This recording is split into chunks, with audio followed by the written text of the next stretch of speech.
Hello, it's me from my channel. And today we are going to look at a very important figure in ancient Greek philosophy named Aristocrates the Younger. So let's begin. Aristocrates the Younger fluid 210 BC was an ancient Greek Stoic philosopher and lived in the Hellenistic period. Very little is known about his life, but he was probably born in Athens. He was the nephew of the famous Stoic philosopher Chrysippus, son of his brother Antimachus.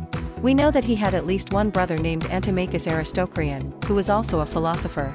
He was a student of Zeno of Citium, the founder of Stoicism, and became the head of the Stoa Poikile after the death of Chrysippus around 206 BC. He held this position for 2 years until his own death. It was during his tenure as head of the Stoics that he wrote his major work entitled On the Chief Good and the Chief Evil, which unfortunately has not survived. But we do have some fragments of this work and others. One of the reasons why Aristocrates was so important was because he helped to shape Stoicism into a more comprehensive system by attempting to combine Stoic philosophy with aspects of other schools such as the Cynics and the Epicureans. He believed that Stoicism alone did not provide enough guidance on how to deal with certain situations and that by incorporating elements of other philosophies, one could achieve a more complete understanding of how to live a good life. However, unlike his uncle Chrysippus, Aristocrates did not write many works, and what he did write was mostly in the form of letters.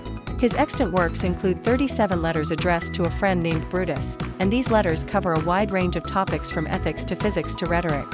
They were probably written during his later years as head of the Stoics, and they are considered to be some of the most important sources for understanding the development of Stoicism. The letters are not only philosophical in nature, but also personal as well. Through them we learn about Aristocrates' life and personality, as well as his views on various issues of his time. He comes across as a wise and compassionate teacher who cares deeply for his students and friends. In fact, his friendship with Brutus goes back many years, and their relationship is one of mutual respect and support. Despite his efforts to promote tolerance and understanding among different philosophical schools, Aristocrates was not without his critics. Some Stoics like Cato the Younger considered him too accommodating towards other philosophies and accused him of diluting Stoic principles. However, Aristocrates defended his approach as a way to enrich Stoicism and make it more applicable to the complexities of real life. Unfortunately, Aristocrates' attempts to synthesize different philosophical ideas did not succeed in gaining widespread acceptance among his contemporaries.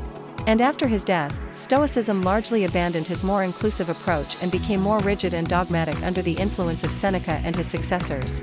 Nevertheless, Aristocrates' contributions to philosophy should not be underestimated. His writings provide valuable insights into the development of Stoicism and the Hellenistic world more generally. By studying his life and work, we can gain a deeper understanding of ancient Greek thought and its influence on later philosophical traditions. Now let's take a closer look at some of his major philosophical views. First of all, Aristocrates was a proponent of a cosmopolitan outlook on life. This meant that he believed that all humans are part of a single family and that our common humanity should be the basis for our ethical considerations. He rejected the idea that one should only care about their own city or country and argued that we have a duty to care about the welfare of all people regardless of where they are from. This view was influenced by his experience living in Athens, which was a melting pot of different cultures during the Hellenistic period. There he encountered people from all over the Greek world and beyond, and this exposure broadened his perspective on the world and its inhabitants. He realized that the traditional Greek way of thinking, which emphasized the superiority of their culture and values over others, was limiting and short-sighted. Therefore, he called for a more inclusive and tolerant attitude towards foreigners and barbarians, as he saw them as fellow human beings who deserved respect and compassion just as the Greeks did. This view was not very common in ancient Greece, where xenophobia and ethnocentrism were widespread. But Aristocrates' cosmopolitanism reflects the broader trends of the Hellenistic period, which was characterized by increased contact and exchange between different cultures. As a result, there was a growing awareness of the diversity of human cultures and a greater appreciation for the commonalities that bound people together.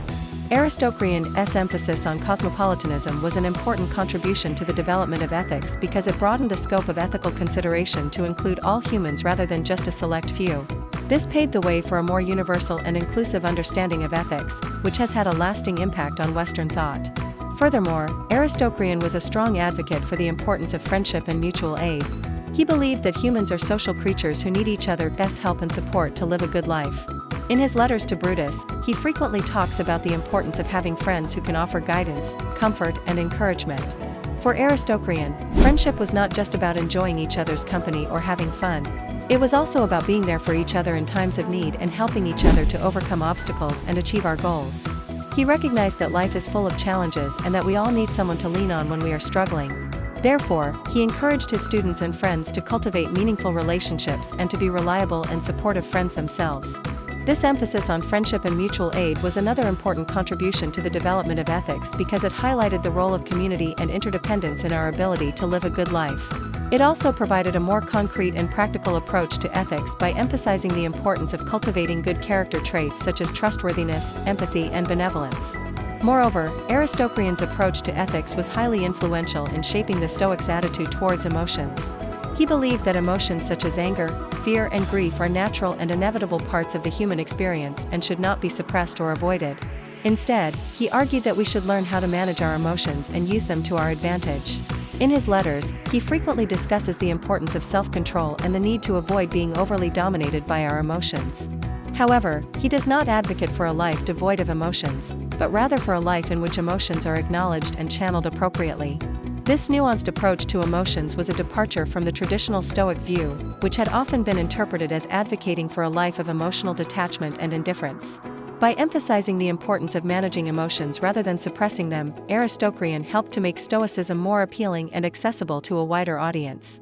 He showed that Stoicism was not about becoming a robot or a machine, but about becoming a more effective and self-aware human being. Lastly, Aristocrates' contribution to philosophy was not limited to ethics. He also made significant contributions to other areas of philosophy, such as physics and logic. In his letters, he discusses a wide range of topics, including the nature of the universe, the existence of God, and the principles of correct reasoning. His views on these topics were heavily influenced by his mentor, Zeno of Citium, as well as by his own experiences and reflections. For example, in his view of the universe, he believed that everything is interconnected and that there is a fundamental unity underlying the apparent diversity of the world. This view of the universe as a single organism was a key aspect of Stoic thought, and it had a profound influence on Aristocrates' understanding of ethics. He also believed that humans have a special place in the universe and that we have a duty to understand and live in harmony with the natural order of things. This belief in the interconnectedness of all things and the importance of living in harmony with nature were central themes in his ethical teachings. Overall, Aristocrates' contributions to philosophy were diverse and far-reaching. His views on ethics, physics, logic, and other topics shaped the development of Stoicism and had a lasting impact on Western thought. Despite the fact that he is not as well known as some of his contemporaries such as Seneca and Epictetus, Aristocrates' work was highly influential and helped to shape the course of philosophical history. Studying his life and work can provide us with valuable insights into the development of ancient Greek philosophy and the Hellenistic world more generally. Moreover, his emphasis on cosmopolitanism, friendship, emotions, and the importance of self-awareness and fulfillment continue to be relevant and influential today. Thank you for watching.